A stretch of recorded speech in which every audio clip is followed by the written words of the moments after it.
Today's guest is a special one for me because he was one of my primary coaches when I chose to take a challenge for 90 days and put alcohol to the side. His name is Kevin Schouweiler, and he is a certified NLP practitioner and executive coach. NLP stands for Neuro Linguistic Programming, and it's a system of alternative therapy intended to educate people in self-awareness and effective communication, and to model and change the patterns of mental and emotional behavior. Today, we're going to share some profound insights into the transformative power of language and choice, and their impact on personal growth and development. Kevin put together a short video training for listeners of this episode on how you can identify outcomes or results you've wanted, but can't seem to realize it in your life. Click the link in the show notes to access Coach Kevin's free NLP training. It's at kev.coach. Okay, now let's listen in. Welcome, Kevin. It is so nice to have you. I have been wanting to have you on this show for so long. As I may have mentioned in the show notes, Kevin is the one. I just give him so much credit for me even being here. He was my personal coach when I was in a program to put alcohol to the side for 90 consecutive days. And I have worked with Kevin, and he is just an incredible guy. So I can't wait to have this conversation with you and have you meet the guy that had a huge impact in my life. So welcome, Kevin. Roseanne, thank you. Just over the moon to be here for you. It's been fun to see your journey from the start of some of it all the way to where you're at now. It's been a heck of a journey. Actually, I forgot. I didn't forget, but you wrote the foreword to my devotional too. So yeah, it was a wonderful foreword too.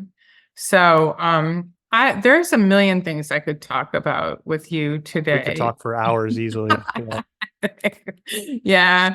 And but I thought one of the things that comes up for me a lot, just because it's been such a big impact in my own life, but you're an expert in it. You're an expert and maybe certified in something called Neuro Linguistic Programming. And so I would love to start with you and your journey about learning about it, about being certified, about how it's helped you. And then we can maybe transition to how it helps other clients, because I know it's helped me, but I don't know what your secrets were when you used to know me. So. Yeah, sometimes that's the thing about it. And we'll get into that a little bit on how sometimes you don't even realize it's occurring, because our way of transferring information and thoughts, as human beings, often through language. Now, there are other pieces like body language and intonation of the voice as we're doing it. So it's not just the words themselves necessarily. And I've shown you this like graph in the past where it's like when we're communicating, only about 9% of it is the words that we're getting across. There's also like the other, 93% is the body language, the tone of our voice, the cadence of our voice. There's a lot of other subtle undertones that play into it. And to your question, it started off. So I went through a leadership development program years ago. I was in this personal development track, getting all sorts of ahas about things on mindset and these little things like, oh, I have this limiting belief in this area, and then all of a sudden something creates this aha and a breakthrough, and give me more. If you're anything like me, you kind of get a taste of it and you just keep going down the rabbit hole. And I was at this leadership development seminar, and I could tell there's almost like this colloquial code. There's like, this speak within that particular community where they would use certain words or certain phrases. And everybody started to commonly understand what those words and phrases were. And if I went out and used the same words with my parents or with my, my friends, it might seem off in a sense because I'm not colloquially or regularly using them, and they can still have a major effect. So what I was picking up on, interesting, nobody's using these same words or language patterns necessarily and they're allowing me to feel certain ways or give certain breaks. So that led me into, well, tell me more. I want to get into this. And a friend of mine had recently gotten certified as a master practitioner in Neuro Linguistic Programming. Some of you may know it as NLP, something that's been around for, I was talking with Roseanne, like it's kind of nebulous on the origins of it. Like some people think all the way back in the 40s, some say like it was more pronounced in like the 70s, but it's been around for several decades now. And I was like, interesting, tell me more. He was giving me some ahas. And we had this like moment where like I had a phobia, um, particularly around like a certain type of food. And I had this reaction when I was a kid and thought I had this allergy to it. And he led me through this language pattern, almost like a trance where like I got into like a meditative like state around it. And he has me recall the experience, has me recall what's going on. And with these language patterns, I had this like breakthrough sort of like shift that seemed subtle in the moment, but as I was able to later introduce that food, not have a physical reaction, I was like, wow, this is Okay, beyond yeah. just having an emotional Now shift. I Like want to know more. Yeah. I'm having a physical response different with my body using words that led me into a different phase, or basically allowing myself to remove the anchoring of like a trauma when I was a kid and assume that it was anchored with the food that I'd eaten. It could have been something else. I could have had, a plant. It could have been household chemicals. Something else could have been introduced into my system at that point, and I attribute it to what I was eating in that moment or right about there. So, long story short, is I was like, this. I want to know more, right? So I drank the Kool-Aid, go down the rabbit hole, so to speak, of like, I want to know this powerful thing about language. Now, it was given to me and shared with me that this is one of those things that you can use it for good. You can also use it for not so good, as in like, Ooh. you'll hear things in like marketing world, in the speaking in marketing, that like words are very powerful and they can convince us of things, buy things we don't need, or that there's things wrong with us and we need them fixed. And it can go even more in that direction. So it's one of those things that you want to, really check in with self of what is the intention of which I'm looking to seek when using such things, because it can be used in any direction. It can serve you or it can not serve you or others.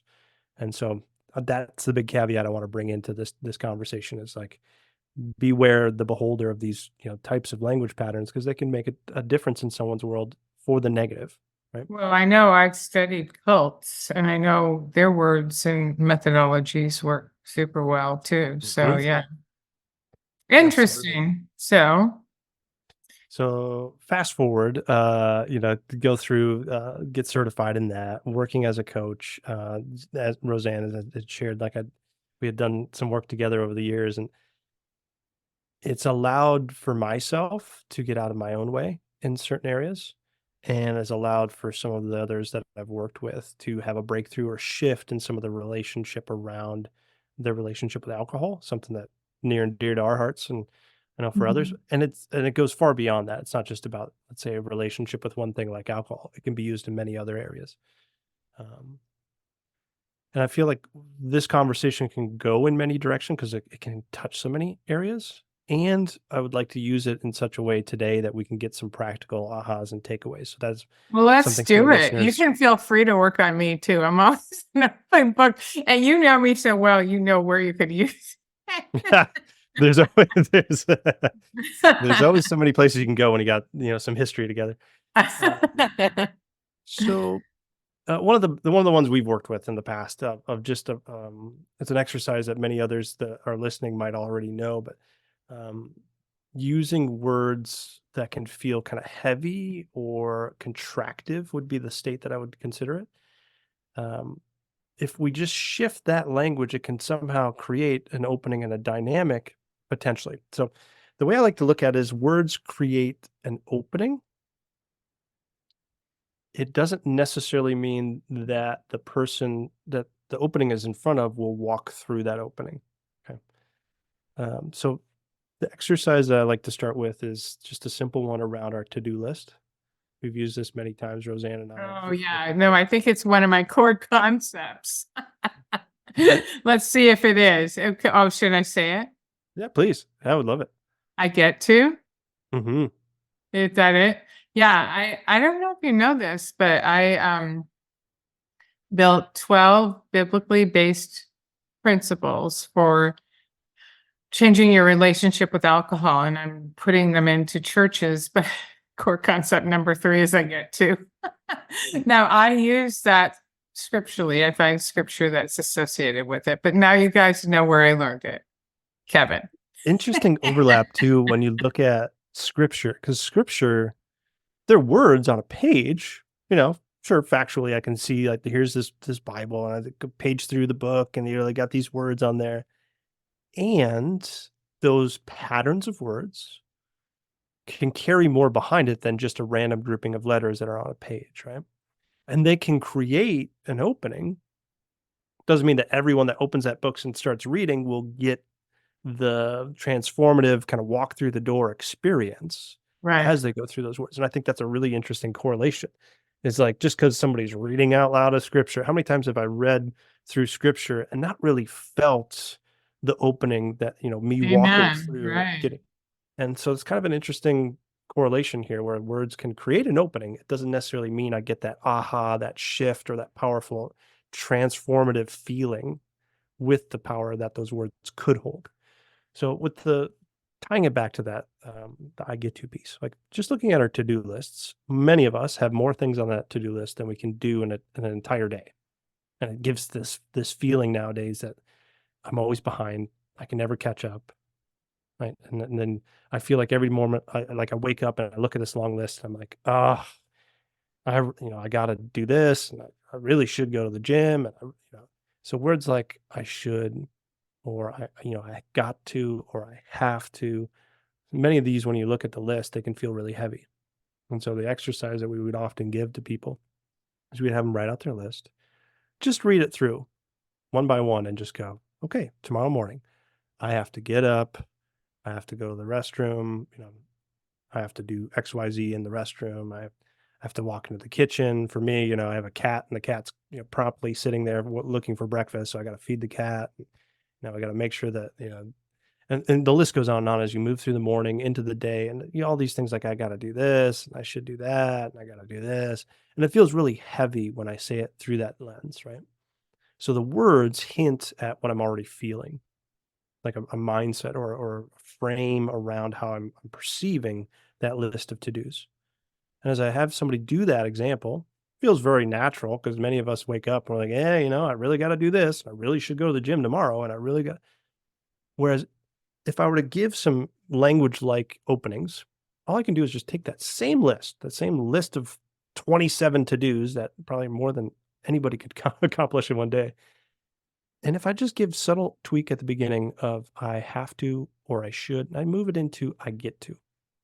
Mm-hmm. And notice how I say I get to. It's not just the words I get to. It's I get to. So if I Right. shift it into the opening, even just the way I'm saying it, you can already feel that I've practiced using that as an opening. So tomorrow morning, I get to wake up, walk into that restroom, get set for the day, come out. I get to feed the cat. I get to go through my morning routine. I get to, we move into the day, and it's like, I get to. Now, again, just because they're words doesn't mean the opening that's in front of me, doesn't mean I'm immediately going to take it. So I give the example every year, this time of year, I got clients thinking about, I got to think of like year end and taxes. And, I think about like, oh, I got to, You get to do your taxes. oh, I get to do my taxes. And inevitably somebody's like, oh yeah, I get to do my taxes. I really love that one. Right? And it hints at when I say something like, I get to do my taxes, you hear it in the intonation of the voice of what's behind the words as the person hasn't stepped into that opening. They haven't really gotten the shift of, I get to step into my taxes Is early, is efficiently. And so it's a habit. neuro can I ask, is neuro linguistic programming also dealing with the tonality of your voice? It Or can is be, it but it's because mostly the pattern of language okay. that can lead somebody into a frame of reference. Okay. It can lead somebody into a frame of reference. Usually they're strung together in such a way they can lead somebody into an aha, like a change or a shift in identity. It could Mhm. lead them, like I said, watch out in marketing. There's certain things where uh, I won't give away all the ones in here because you'll start seeing it everywhere. And I don't want to, have all the marketers come after me, but there's certain language patterns where they get somebody to think about, oh, yes, that is me, or yes, I do have that particular issue. And oh my gosh, that does sound like something I'm interested in checking out. And so it gets somebody down a path into a frame of reference, and that frame of reference can induce a state of emotion. And that state of emotion can be used, like I said, to serve you. It could be used in a way that may not serve you. It may serve somebody else's highest and best interest. And that's why I say, like, beware, if you do go down this path and learning about this, of what the true intentions are. Is it really just about what I can get in myself, or is it about being of service and making sure that we're using it in a way, almost kind of wielding this magical power of language for good and a way of service? Absolutely. Absolutely. Is there yeah, and the way I get to in the core concept and bring it into onto the biblical umbrella is I just tell people that God gives us a choice. We can choose to follow him or not follow him. We can choose to believe or not believe. We can choose to sin, not sin. We can choose alcohol or not choose alcohol, drugs or not choose drugs, right? Life is about a bunch of choices. So in our program, we get to put whatever's like causing us psychological slavery aside to see what's possible so we can choose after because we're going to become aware of the consequences. So I get really excited for people that they get to do this. Mhm. And that's kind of how it works in the core concept. And should I give them my example of what I I mean? would, This is yeah. my, yeah. So Kevin used this on me. When I first joined the program, the coaching program, and I was going to start, I think you encouraged me to start a It walking, was a strong invitation. to start a walking program and be accountable to you. And by the way, this is why you hire coaches to encourage, to push, to hold you accountable.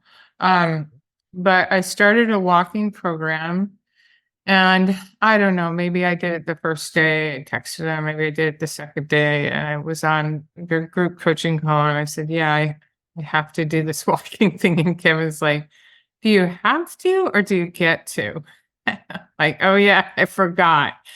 So I didn't feel, and this is kind of the important part, and I think this is what you're saying.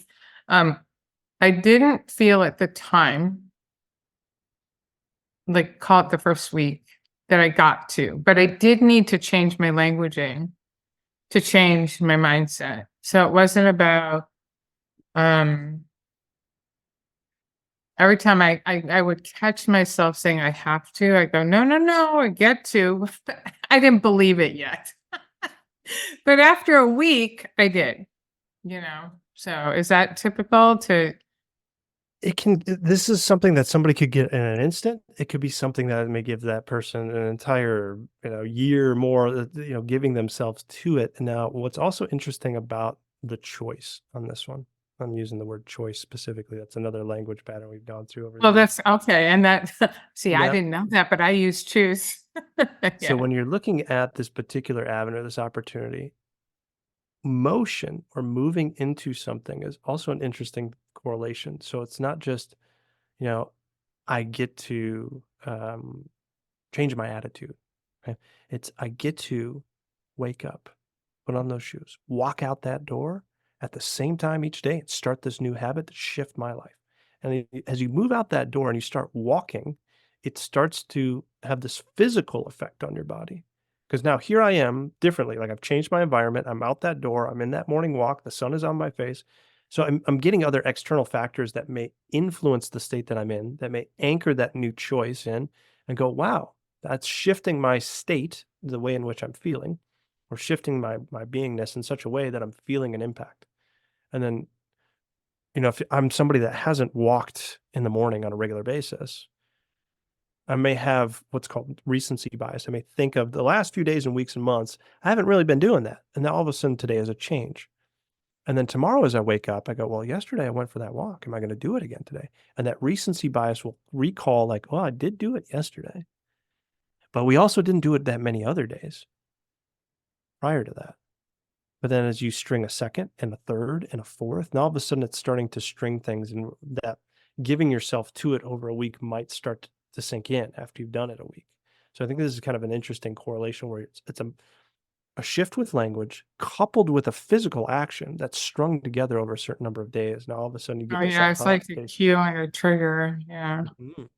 So I don't know if it's just the language on it, and that's why I'm giving the caveat to the listeners is like the thing in which you're giving yourself to does make a difference.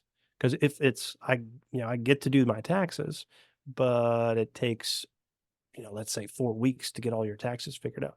You might not have that same shift at day 7 because it feels like this insurmountable, very arduous, or like the task itself. If I've coupled a relationship with doing anything around like spreadsheets or detailed oriented work as like painful or resistance of any sort, right? It's going to be, we're up against quite a bit. So the You giving know, ourselves to the go ahead. language piece, the giving ourselves to it, I almost look as I'm lovingly in a case, I'm like, I'm trying to lovingly open the door and show them it's available. The person also gets to choose to walk into it. And so it's a bit of permission based. Now, as we're doing this work on ourselves, it's a little different than if I were to get it from somebody like a coach, somebody that I've given some trust or some, I'm willing to see, could this make a difference? They may also have a bit of respect if they've gotten a Can you certain give result. an example of how we would use it? Well, I think I'm trying to teach people to use it on themselves by teaching them a get to. But can you give an example of how we would use it on ourselves? Good example. Okay. Well, I'm gonna add in here like if somebody else is giving me feedback and I see their identity as like, oh, let's say Kevin, he's alcohol free, he's been alcohol free for over a decade. Like I'm listening to him, he's gotten certain shifts. Maybe that carries some level of respect, or like, okay, maybe he's got something that's worth listening to. And then that might be different than if let's say I'm the one that's making a shift or making a change, but my identity's been around. Well, you haven't been that person. You haven't been that person for a long time, if ever. Like, that's a little different because I may not carry that same level of weight to having the same conversation with myself. So there's an Oh, I see. identity-based piece wrapped in here. That's why I'm giving a little bit, in addition to this, there's more sometimes than just the language of who is it that I'm receiving it from? If I This is why when we try to coach or give advice or loving, like, feedback to a family member, they may not always be the most open to my feedback, or maybe yet somebody else that may be a coworker might be, especially if I'm in, a role where I'm a direct report and they're looking up to me as like a superior. That might be a little different relationship, right? So the who we're receiving it from and the listening we have for them carries some weight.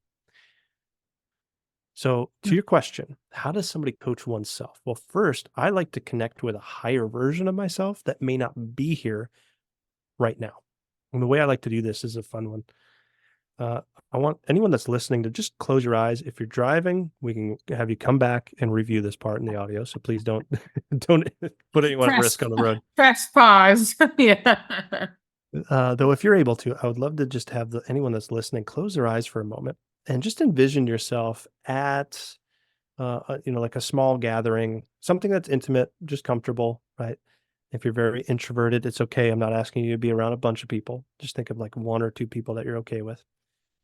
And I want you to notice that in that set and setting of that room, okay, you're smiling, you're having a good time. Then all of a sudden, somebody walks into the room just on the peripheral,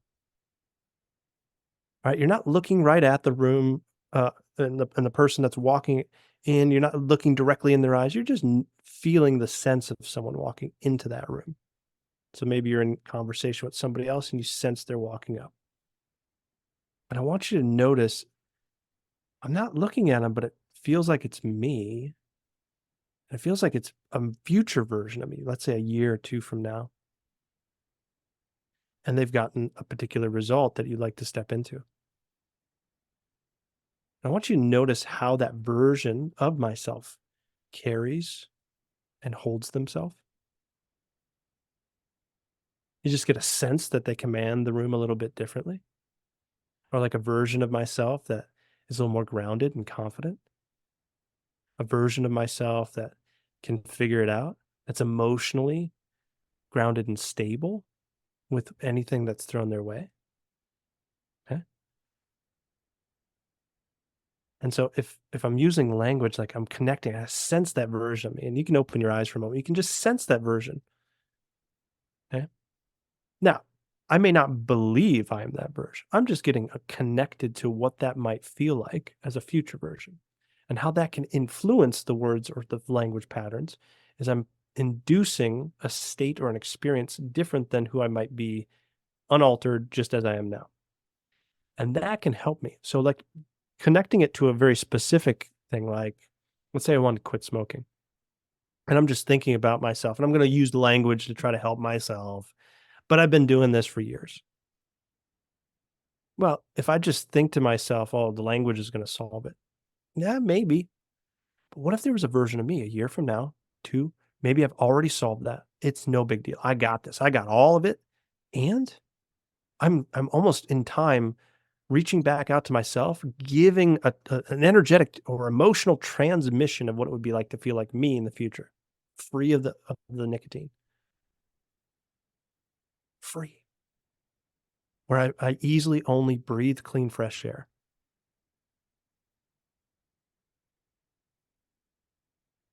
Now, what I just did there, by the way, is when I say easily only breathe clean, fresh air, I'm moving towards a state or an experience of what it is I'd like to have. Easy. Mm. What I do, not what I don't do.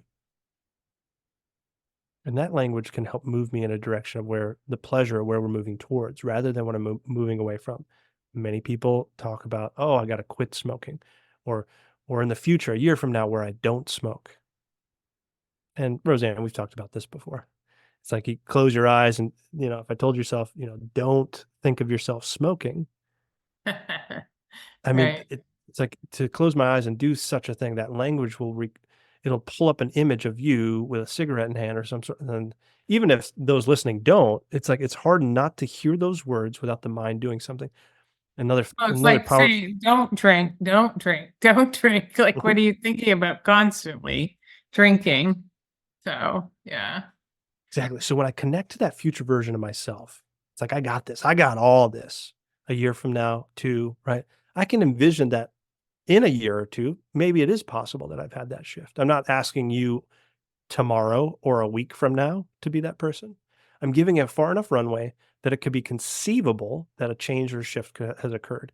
And then what I'm doing is and many people have talked about this. Actually, there's been some books recently on this, like best self, future self, Benjamin Hardy had one that came out recently, like be your future self now. But this concept's been talked about for decades. And it's really connecting with a out there, I'm down the road, and I can perceive that I'm not the person I am now. So as I use the language, I want to connect to that first.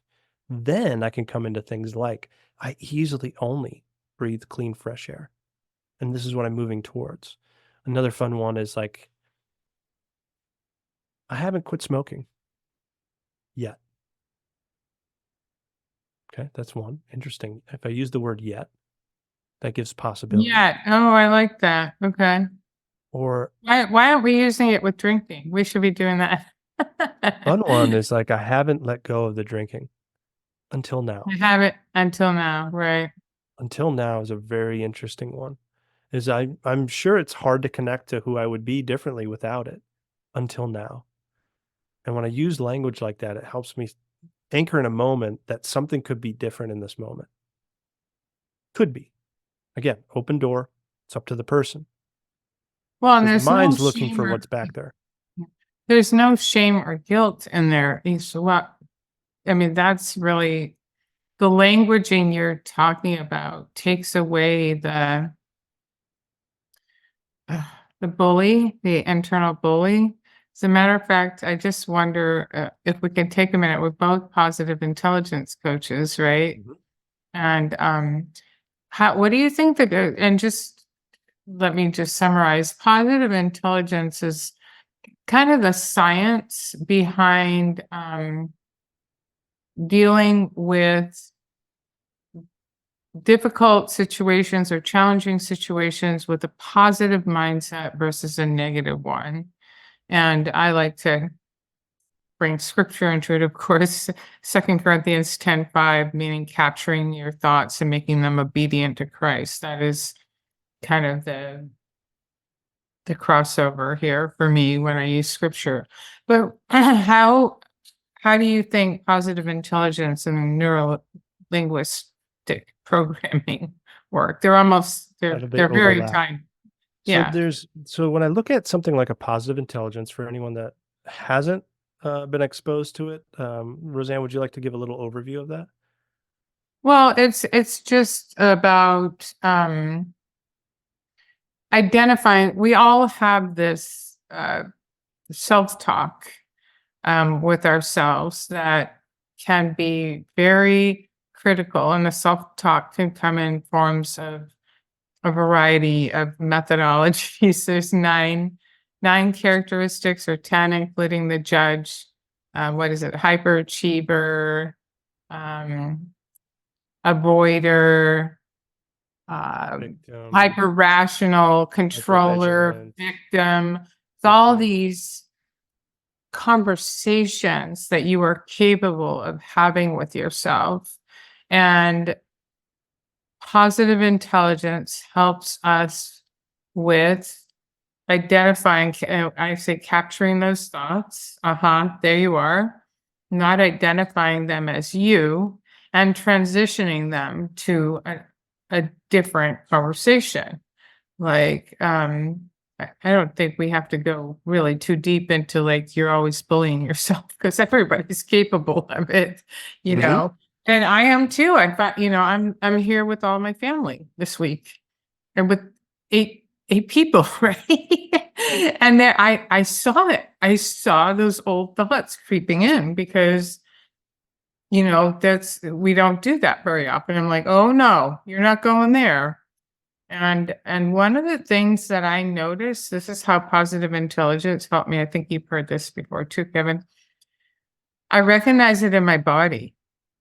If my body is stressed or getting stressed, I go, what's going on with my thinking? Stinking thinking. and and so I recognize it. I'm like, you have got to shift that focus. So yeah. Do you wanna so how does that cross over with it? It's like a So nice there, crossover. so I love the buckets, like, and I call them buckets as they're different programs of thought. So each of these nine saboteurs, any of the sage powers that are out there, like they're programs that use language patterns. They're also coupled with how we feel. So I look at like I think a more tangible example. Let's take one of the saboteurs, like a victim. Okay. A victim is the experience of life happening to me.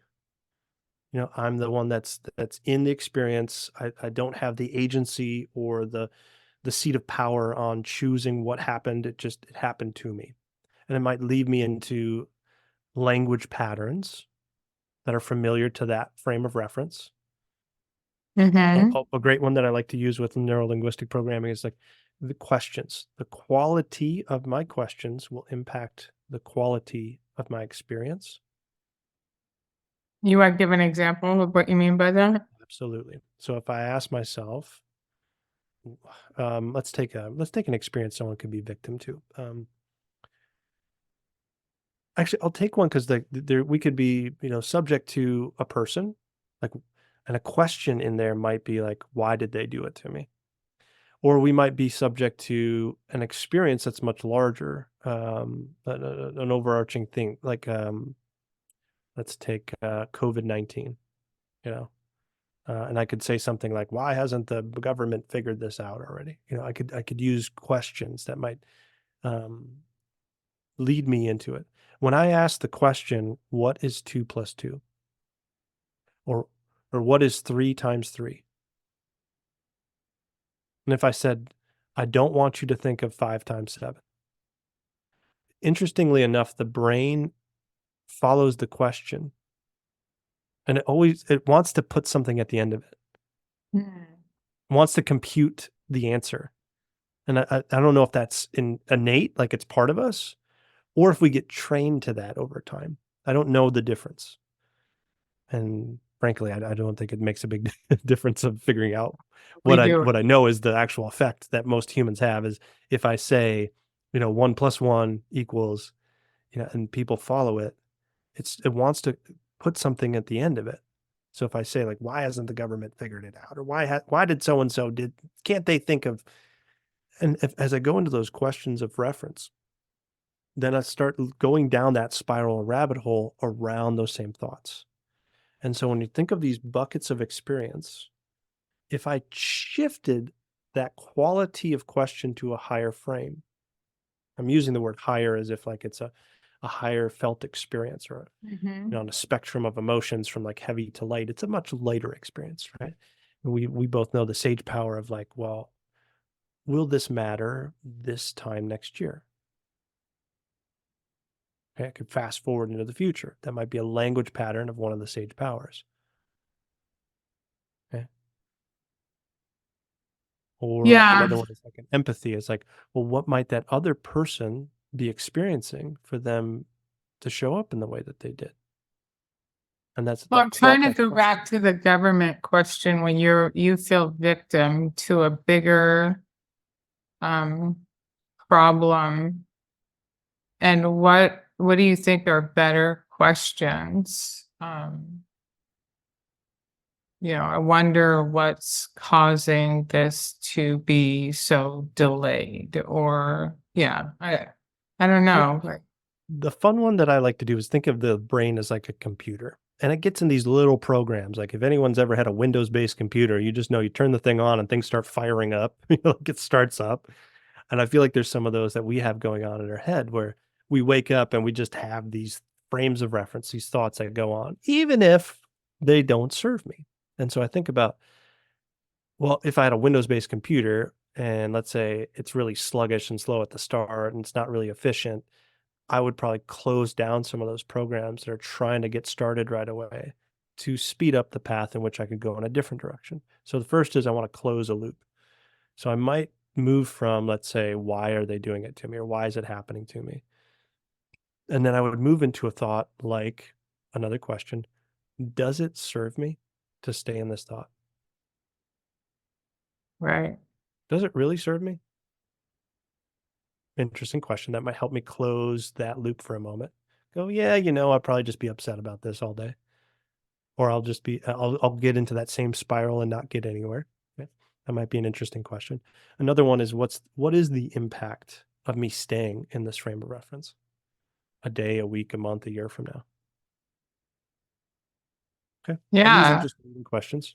Well, I just want to keep going back to the drinking thing because, boy, those questions really lead us back to, and that it's just you and me. I talked to you before we went on live. Like, how do you get people to recognize that the patterns that they are in, that the stories that they are telling themselves are not true, or even better, right? They're not serving them. It gets back to the awareness of the choice of there's so much that can be packed into this. I don't know even know if I have a good question for you, but I it's think I like, know where you're going because, like you yeah. mentioned, the brain is lying to us. Sometimes it's not perceiving reality and it's got its own agenda, even if that agenda is not in your highest and best interest. Sometimes it's just Mhm.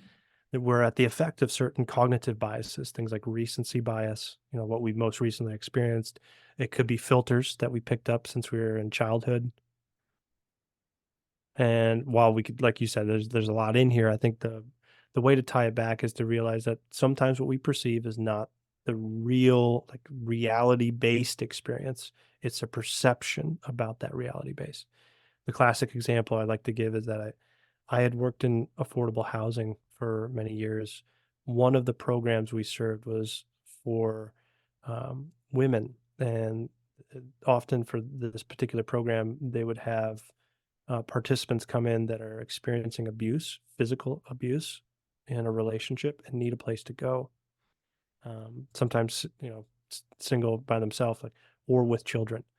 And to an outside, somebody, a third party experiencing or looking into that relationship, they might see, hey, what's going on here may not serve. It doesn't look like this could be physically threatening. This could even produce harm, so much as like even physical death. And to the person that's in that experience, they may not have that same reference.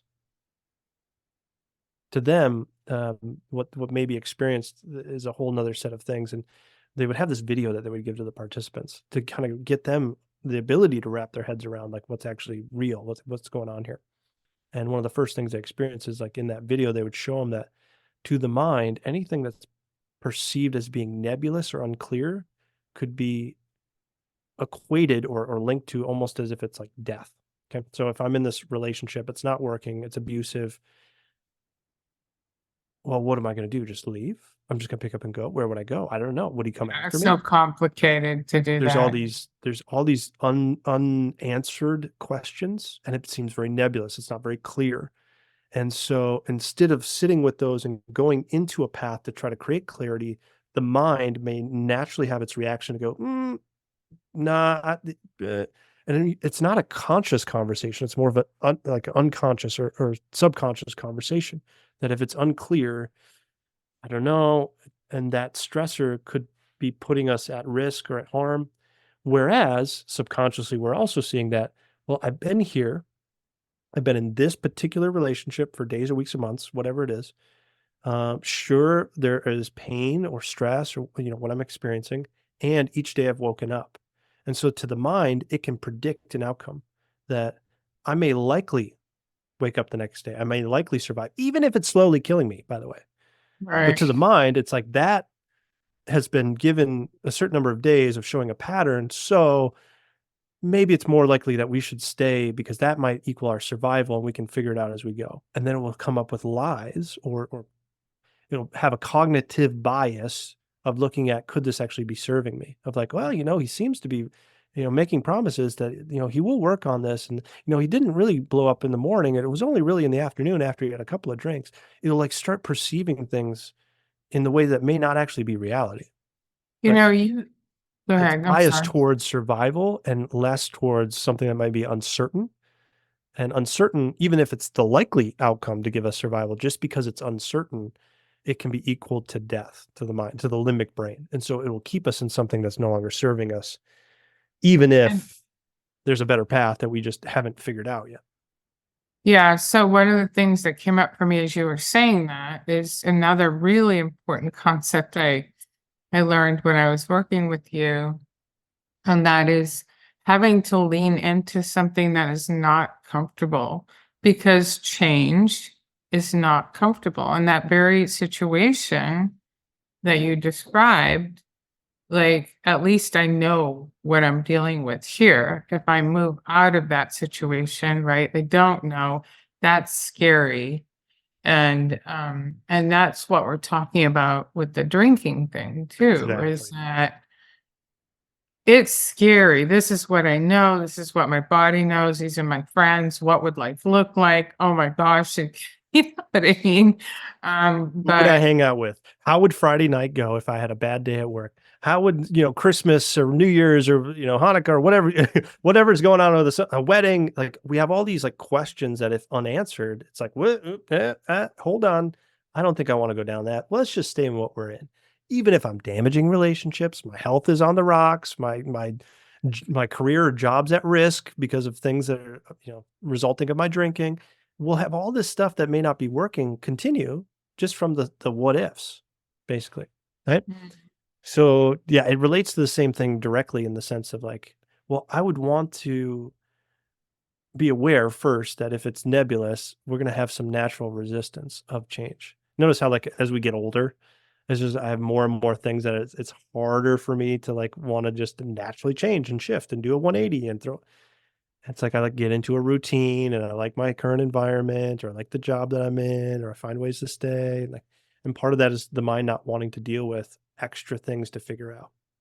Because to the mind, having more things that are unknown could be equal to death. Even if in our day and age, this society, we're pretty well taken care of, Yeah. you know? Wait, Kevin, I'm just thinking about it as I talk to you, all the things that you taught me, and as we work to get together as coaches, all the things that you help people through. I mean, tell people what you're doing, because I want people to know about you, how to access you, what you do. You used to be in the world of just the alcohol, but I mean, you're just coaching today, right? It doesn't have to be alcohol related. You want It to is, just yes. So talk? much of my start was with my own personal path. Like I've been alcohol free for now over 15 years. Like that was something that had a massive impact on my life in coaching and giving back. Like that was a first area of focus. That's where we first came together, is like looking at that relationship around alcohol. And I still serve and work with some folks today. It's very limited on a smaller cohort based model that moves forward a few times a year, Mhm. where we do look at the relationship around alcohol. Um, and also a large bigger area of focus for me is looking at other relationships to things in our world. That could be personal relationships. It could be looking at a relationship to things around work, around health, and the list can go on and on. But it's if someone has a persistent complaint in their life about a result that they are just not getting to, they're not realizing. This Yeah. is where I work with people one on one You are deeper. you are really good at getting people unstuck, and you have dealt with some really big, I mean, people drink because they have been true victims to something horrendous. Certainly. Some people drink just because they want to party. I mean, all kinds, but you and I both have seen the enormous amount of people that come forward because somebody's really done something pretty heinous to them, and in order to deal with it. And you know, in some sense, I always tell people, because I don't feel qualified in that area, that counseling is dealing with the past, coaching is dealing with the future. But I mean, you are dealing with the future, right? You're telling people you're coaching people, teaching people how to look at things differently. And I've just seen person after person after person come out really substantially, transformed as a result of your coaching. So I just want to acknowledge that. And do you have a website where people can find you? What I think would be really fun is for the listeners, if anyone wants, I can offer a training on a particular website, and that training will go through uncovering areas that they feel, I just keep coming up against this resistance, or I keep hitting a wall, or not really seeing that, and offer some language tools that could get them into even looking at what avenues could open up. And it's Okay. about a 25-minute training, and I could give that on here if you want. And in fact, I'll just have Yeah, you well, guys go say to. it, say it now, and then we'll also put it in the show notes to make sure. But yeah, I definitely want people to experience you. Perfect. Great. So I'll have them go to this website or this URL. It's Kev dot coach. Kev dot coach. Okay. COACH.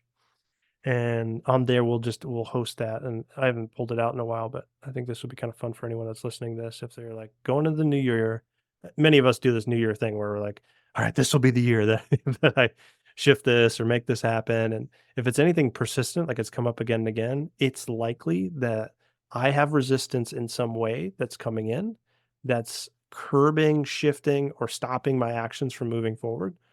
And some of that upstairs, it's like the mindset, the language, the programs of thought.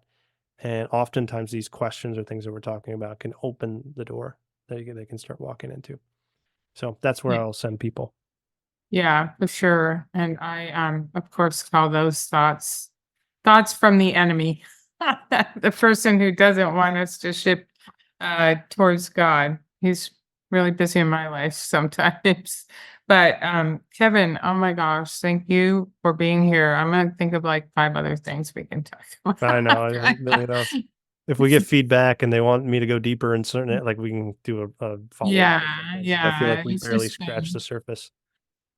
yeah, there's so much to learn. The human mind is powerful, but powerful in both directions. Like it can powerfully take us down, and it can powerfully catapult us into a new self, and certainly how I don't even feel well. Kevin, do you know March? It'll be 4 years.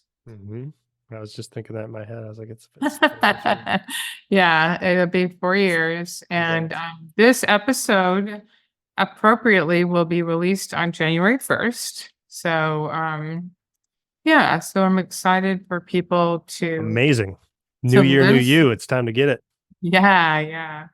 Listen and learn. But thank you for being on the show. And I just really always love catching up with you. And I'm just glad we got to record it this time. It's an honor. It's a pleasure. We had recorded so many of the many conversations we've had in the past. Yeah. All right. Thanks.